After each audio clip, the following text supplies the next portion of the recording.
Okay, so we finished the rack drying. The next part we need to do is make the gear. And the gear is a little bit of a complexity. The file you're looking for that is also in your Canvas course for the second course. And you are looking for this sheet. And you do need to make sure you have this sheet. Before you begin, go ahead and do the math to fill out this portion of this worksheet. The data comes from this chart and put it over here. So you need to make sure you're using, all the correct values that you need to have there. So pitch diameter is going to be 1, and you want to get that all filled out, okay? Because you need those numbers, and I'll try and give them to you as we go through. Um, and I could show you the answers, I guess, but I want you to do the math a little bit, and I'll show them a little bit later. Well, maybe not. I want you to do the math. Anyway, we'll work through it. Okay. So we're making a gear. When you do a gear, this is one of the really important skills you have as a mechanical engineer, is the ability to make devices that cause motion. Mechanical engineering means motion. So it's a very broad aspect of engineering. So mechanical engineers, we think of doing machine parts like engines and conveyor systems, but it also works with air. Air is a moving thing, water, soil. So mechanical engineering fields branch out into a whole bunch of subcategories like civil engineering, hydroengineering, bioengineering, aerospace, aeronautics, navical. I can't say navical. Nautical, which is boats, in case you don't know. So let's go ahead and get started. And it starts all with the gear itself. So I'm going to go ahead and do a sketch. And I'm just going to work on the front plane. Well, I'm going to work on the right side plane just for change, because I don't do it very often. This is a good one that lets me do that. You're going to start with a circle. And the circle goes from the origin. And stay on this origin. It's going to be really important you are on the origin for this, just because there's a lot of circles. Now, this circle is going to be the outer diameter of our part. And the outer diameter, again, comes from your sheet. And the outer diameter is the OD right down here, is our OD. And we find that by taking D plus 2 times the addendum. So you have to fill out this chart. And so it's all ready to go. And that's going to be really important. Okay, so I hope you've finished out that math. Let's check your work and see what you have. So if we can look at this, maybe it's going to be backwards for you, but it probably will. That's okay. So you'll have to read backwards. So welcome to Michelangelo's world. Your pitch diameter should be 1. Your pressure angle is 20 degrees, and those both come from the gear cutting data chart. Then you have an addendum, that's little a, that's 0.0833. That should sound like a familiar number because we use that number on the rack, which is mating to this gear. Then you have an outer diameter that you've calculated as being 1.667. And I'm going to pull this down again because it's backwards. And you got 6. So 1.667 is your OD.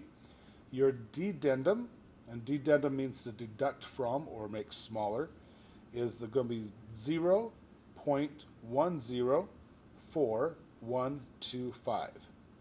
Then you have a root diameter.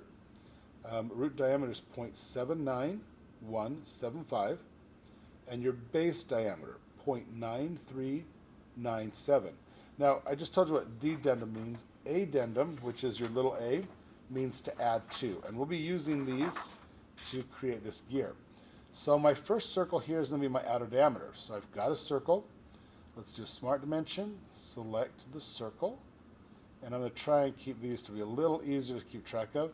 So there's my diameter there, and we figure that to be 1.66666666666. So we're just going to go 1.667 because it's a repeating number, and that often happens when you're dealing with circles, mainly because pi is involved, and so they get repeating numbers quite a bit. So there's my outer diameter. That is the maximum size of the gear, the biggest it can be. I'm going to do another circle. This circle is going to come in from the same point, and I'm going to give it a smart dimension. I'm going to do them one at a time because it gets a little busy. So I've got an outer diameter. This one's going to be my base diameter. Okay, that's the very bottom value that we've worked out. And that value was 0.9397. So I'm going to check that off. Okay, that's my base diameter. And the next one I'm going to do is another circle. And I start small because it gets a little busy in here. And this is my root diameter. And the root diameter, and then move it in between here, kind of keep the numbers somewhat organized, if I can. That's going to be 0.79175. So large, middle, small. Gets me kind of where I want to be. And that gets me kind of into a pretty good place to start. As I look at everything going around there. I do need one more circle. I need a pitch diameter. And that one is another circle from the origin. And I'm going to, I don't know, we'll start there. So I do a smart dimension, select that one, and that is going to be 1. That's our very first diameter we picked. That's the capital D. 1 comes off the design chart, and there are my circles. So take a minute, make sure you have them. I've kind of organized them in size here, maybe make it a little easier for you to organize. So we can start from the outer diameter to the root diameter, with the base diameter being in the middle. The root is the very smallest you could ever have this gear get. So it gets ground down. That makes an interesting place. Okay, now it's going to take us a little bit to do this one, so get ready, get comfortable. We're going to start with the center line from the origin point. I'm going to go straight up. Typically, I create my first tooth of a gear on top. It's a traditional thing that I have. I've had colleagues that do from the sides, but I like to go up. It keeps things a little more positive, I guess. So I go up. That's the first center line. Then we're going to do another center line, origin point as well, off to an angle. Oh, here comes that angle again. This angle needs to match the angle that we did on the teeth of the rack gear, and those were at 20 degrees. This is also your pressure angle. So 20 degrees is the angle in which the teeth will stay the strongest, or least likely to break, at least for this application. That's a calculation that's worked out. You can have perpendicular pitch angles. There's quite a few different ways of doing them. And if you get interested in it, we can look at more ways to do gears. So I'm going to now go into my smart dimensions. Start with the first center line, go to the second center line, so I get the angle option. And I'm going to put that up here so it's out of the road, and that's going to become 20. Now this only works if that first line is vertical, because that's locking it in position. If that's not locked in position, this is going to weave around and float around in your object. Okay, so we're doing good. We're going to go down to the next value we're going to use is going to be our addendum. That's the 0.0833. We're going to go and use our offset entities for this. Again, make sure chain is turned off. We're going to put in a value here of 0.0833 divided by 2. And we're doing it that way because I want you to use a bidirectional. And if you do a bidirectional, when we select this vertical line in the middle, it goes off on each side. Okay. And, yep, so it's there. Something's not looking quite right here. Let's see, yep, we got that. Actually, let's go ahead and take the bidirectional off. And let's go back to 0.0833 and then put bidirectional back on again. That looks to be a little bit better, I think. So I'm looking at that. Let's go ahead and lock that in. And we have this gear beginning to happen here. Now, as you look at that, you're going, okay, what do we then do with this? There's a couple things that happen with a gear. So I'm going to start, and I'm going to graphically try and explain what we're doing. So this is our addendum. What I looked at before, and I do this mistake all the time when I do gears, I forget often where I need to divide and where I don't. So I'm adding the addendum to each side of the center gear, and I divide it in half at first, mainly because I want my gear not to be too big, but I also want it to not be too small. A small gear tooth breaks easily, and so depending on your gear design, it can get a little bit confusing at times. And so you look at what it's doing, and does it feel right? Is it doing what you intend it to do? Now, to make the shape of the gear tooth, we do that with a circle.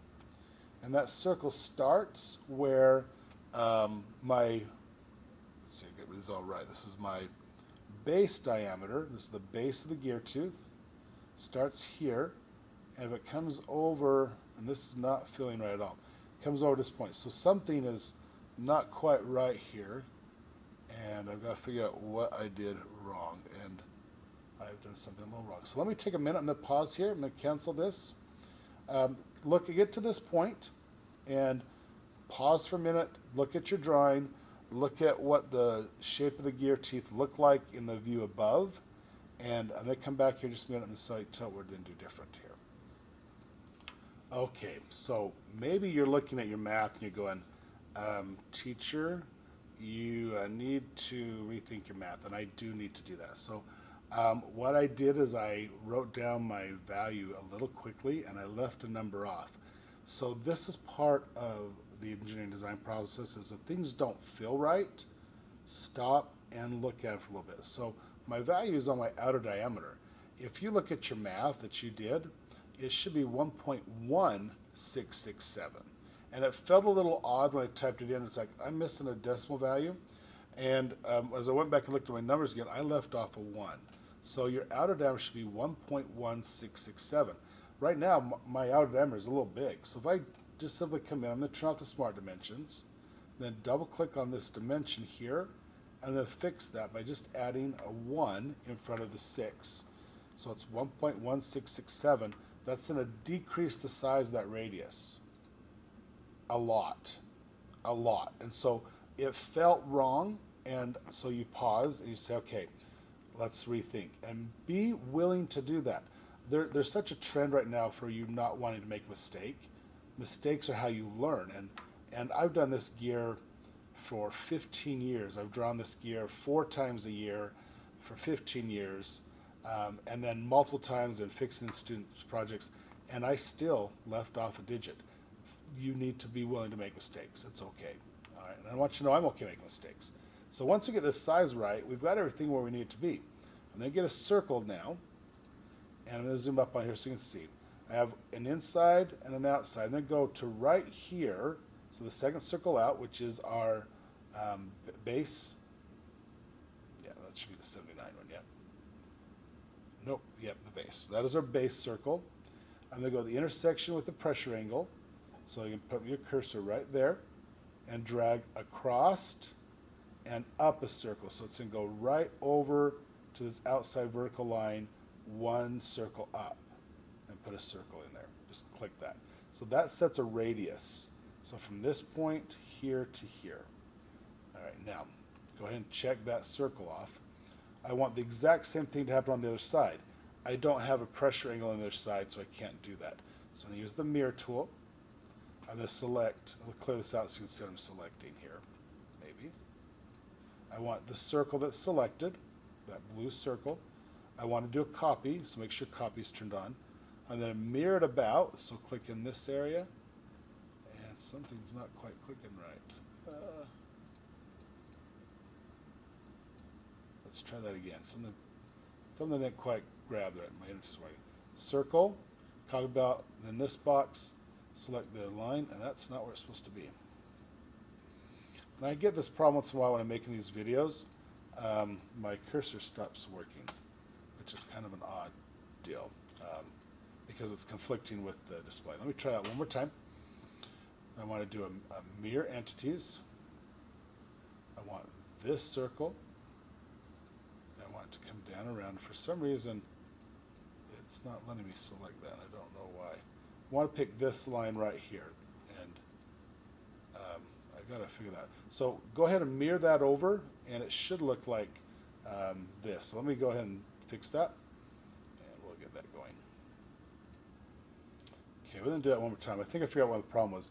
I had another file open that was still in a command. So now I can pick the mirror about and click this. So again, more mistakes. This life goes on.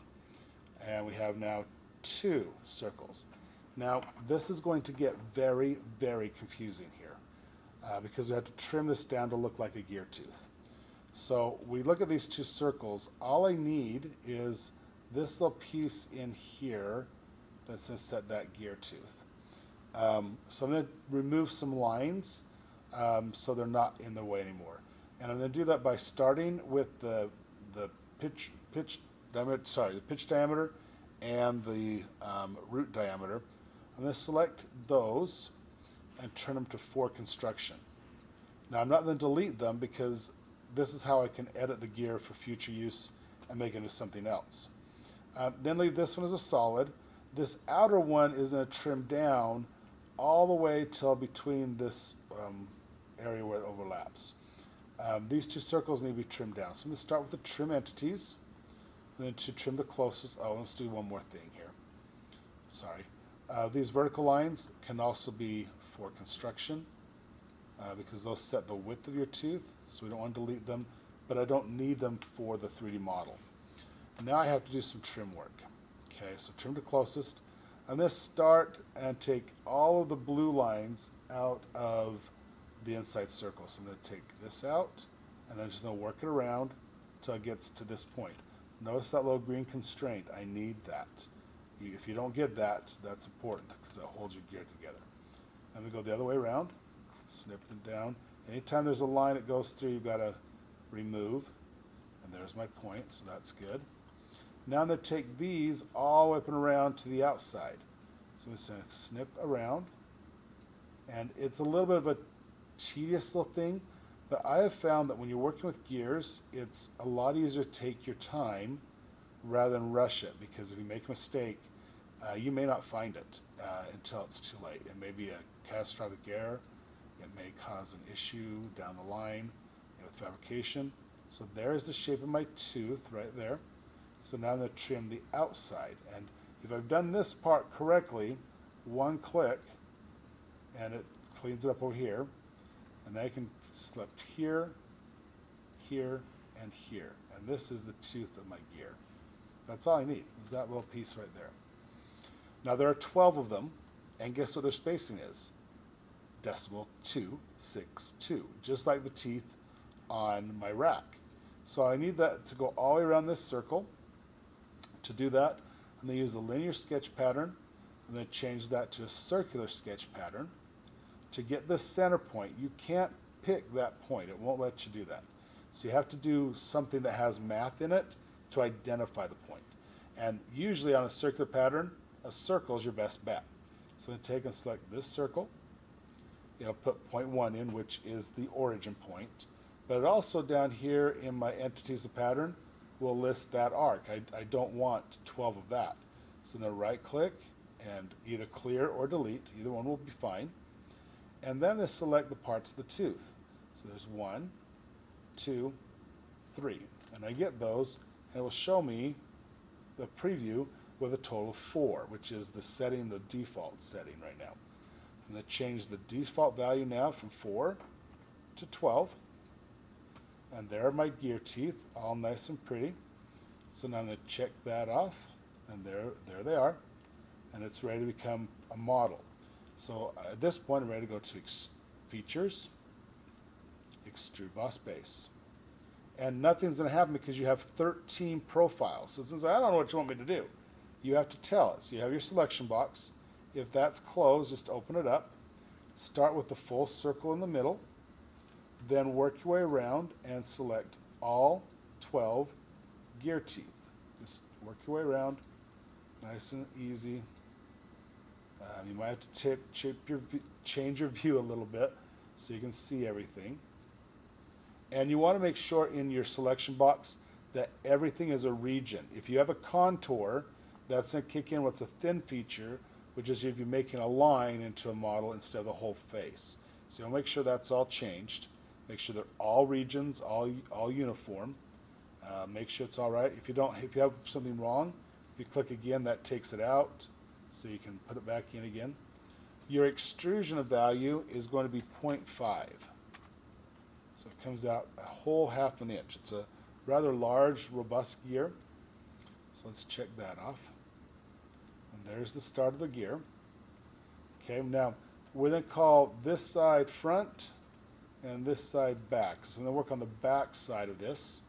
So go ahead and just select it so it's blue, and then hit sketch and activate the sketch, and you'll get your origin point right there. Okay, we'll then do a cylinder, or what's called the stud of the gear. So do a circle at the origin point and just drag out a circle. Give a smart dimension, and the smart dimension value on this is 0.749. Not quite 3/4 of an inch, a little shy of that. And it fills out pretty nice. It actually kind of matches your root diameter, surprisingly. Then we're going to do features, extrude boss base, and it needs to go to the left of your gear, okay, because it's on the back. So it goes to the left, and the distance is a little vague. We're going to have to do some math with it. So we're going to let SOLIDWORKS do the math. 2.422 minus, I want you to minus from this 0.75. And what I'm doing on here, and I'll kind of show you on the drawing here, I'm taking the overall distance minus the distances for these two parts here that make up the front of the gear. Okay, so just this minus this, and that's 5.5 and 0.25. So once I do that and set that, just hit enter. The value you should have is 1.672. That is the length of that gear part, so check that off. I need to put a hole in here for the handle. So I'm going to bring my front plane, right click and click the eyeball so I can see it, because that's what I'm going to draw. I'm going to orient myself so I'm straight with the front view. I'm going to do a sketch, activate the sketch. It should automatically select that front plane. If you're really worried about it, you can exit out of the sketch and do it again, and then get the L box, select the plane, just to make sure you have the right place. Now I'm going to use the center point here because my origin's over here on the right, but I'm going to work from the left. So I'm going to use a circle. I'm going to float along this edge. There's my midpoint. I'm going to go there. I'm not going to click on it. I'm just going to go to it. And then follow that little blue dotted line and come out a ways and then just click and draw a circle. So that puts it right in the center. If you do not have this in the center, your handle will not work. It's really important you pay really close attention to that. So that's right off the center. If you are at all worried about it, there's a fix. You can do a center line from the origin to the center of the circle, and then you force that to be horizontal. And that will fix anything if you're worried about being off a little bit. The size of this circle, right here, is 3/8 of an inch. That's 0.375. And it needs to be off this back edge, from the edge to the center. That distance is 0.395. So not very far, but enough that it'll work for what we need it to do. Okay, then we then do a features, extrude cut, and I am drawing on the inside of my cylinder. So the simple fix is to change the blind to through all both, and then we just check that off. Okay, so this is where your handle goes. We're almost done. Okay, going to the other side, I'm going to hide the front plane. I'm going to do a drawing here. So I'm going to sketch, sketch, select this front surface.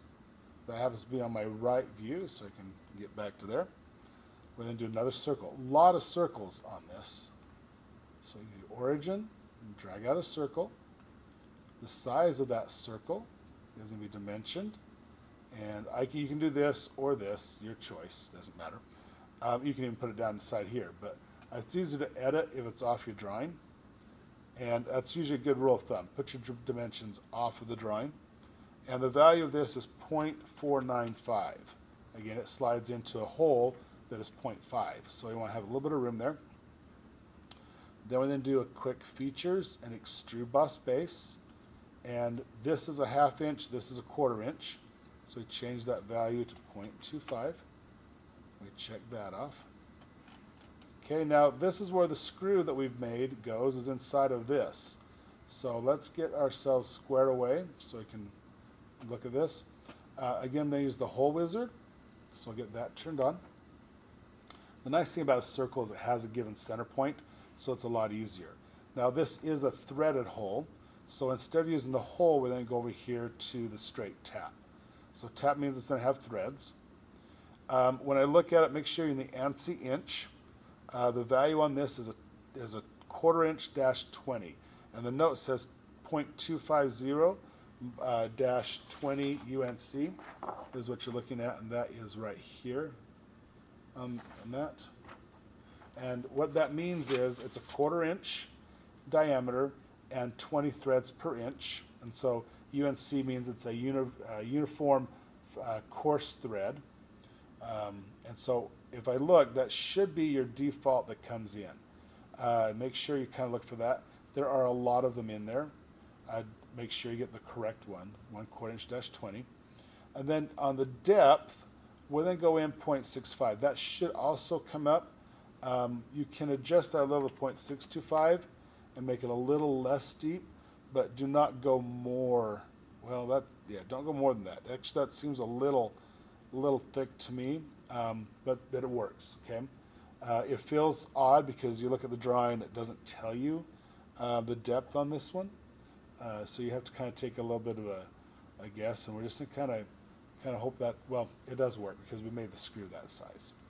Okay, the other thing we want to look at on here, you want to come down to the bottom of your options and click on the thread class and just make sure it says 2B.